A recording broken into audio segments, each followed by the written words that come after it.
உங்களுக்கு பிடிச்ச ஹேர் ஸ்டைலை சூஸ் பண்ணதுக்கோ ஆர் நம்ம லாங்குவேஜ் மூவிஸை தவிர வேற லாங்குவேஜ் மூவிஸை பார்த்துட்டீங்கன்னு சொல்லி உங்களை தூக்கி ஜெயில போட்டா உங்க ரியாக்ஷன் என்னவா இருக்கும்? பட் இதுதான் எக்ஸாக்டா நார்த் கொரியால நடக்குது.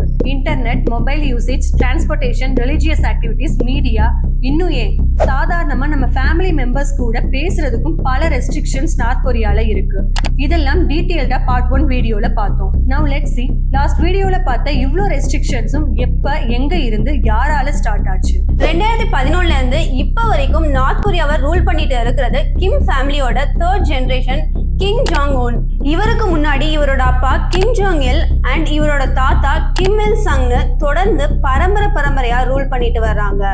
இவங்க ரூல் பண்றதுக்கு முன்னாடி இப்ப இருக்க நார்த் அண்ட் சவுத் கொரியா ஒன்னா கொரியன் மாகாணமா இருந்துச்சு. வேர்ல்ட் வார் 2க்கு அப்புறம் கொரியன் பெனின்சுலாவோட நார்த் ரீஜியனை சோவியத் யூனியனும் சவுத் ரீஜியனை யுனைடெட் ஸ்டேட்ஸும் ஆக்குபை பண்ண கொரியா 2 டிஸ்ட்ரிக்ட் ஸ்டேட்ஸா பிரியுது. அப்ப நார்த் கொரியாவை லீட் பண்றதுக்கு சோவியத் யூனியன் சூஸ் பண்ணதுதான் கிம் இல் சங். நார்த் கொரியால எந்த ஒரு முடிவு எடுக்கிறதுக்கும் இவருக்கு சட்டப்பூர்வ அதிகாரம் கொடுக்கப்பட்டுச்சு. அப்ப கிம் இல் சங்கும் நார்த் கொரியன் கம்யூனிஸ்ட் பார்ட்டியும் யுனைடெட் நேஷன்ஸோட நேஷன் வைட் எலெக்ஷன்ஸை ரிஜெக்ட் பண்ணி அதுக்கு பதிலா சோவியத் யூனியன் மாதிரி ஒரு சோசியலிஸ்ட் கவர்மெண்ட்டை உருவாக்க நினைச்சாங்க. இதுக்காக land redistribution, industrial nationalisation and பொதுமக்கள் வாழ்க்கையோட எல்லா ஆஸ்பெக்ட்ஸ்லயும் கவர்மெண்டோட தலையீடு இருக்கணும்னு கிம் இல் சங் அபிஷியலி அனௌன்ஸ் பண்றாரு. அதுக்கப்புறம் 1948ல கிம் இல் சங் நார்த் கொரியா இனி சுயசார்பு நாடா இருக்கணும்னு ஜூஸ் ஐடியாலஜியை இன்ட்ரோடியூஸ் பண்ணாரு.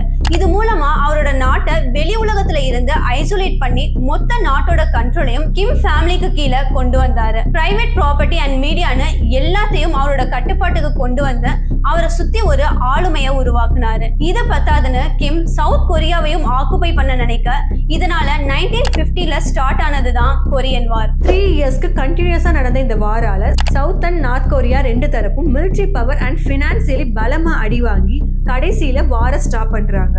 இதுக்கப்புறம் கிம் நார்த் கொரியால இருக்க மக்கள் உயிரோட இருக்கணும்னா நிச்சயமா கிம் ஃபேமிலிக்கு கட்டுப்பட்டே ஆகணும் அப்படின்ற ரூலை கட்டாயமாக்குறாரு. அண்ட் 1994ல கிம் இல் சங் இறந்ததுக்கு அப்புறம் ஆட்சிக்கு வந்த இவரோட சன் கிம் ஜாங் இல் அவரோட அப்பா போட்டிருந்த ரூல்ஸை இன்னும் தீவிரப்படுத்த அதை மீறவங்களுக்கு சிவியர் பனிஷ்மெண்ட், ஈவன் டெத் பெனால்ட்டியும் கொடுத்தாரு. இவருக்கு அப்புறம் 2011ல ஆட்சிக்கு வந்த இவரோட son Kim Jong Un new technologies மூலமா நார்த் கொரியா ஃபுல்லா இருந்த சர்வைலன்ஸ் சிஸ்டத்தை மாத்தினாரு. சோ இப்ப இருக்க எல்லா ரெஸ்ட்ரிக்ஷன்ஸையுமே இம்ப்ளிமெண்ட் பண்ணது கிம் இல் சங் தான். அடுத்தடுத்து வந்த ஜெனரேஷன்ஸ் இந்த ரூல்ஸை எல்லாம் இன்னும் இன்டென்சிஃபை பண்ணிருக்காங்க.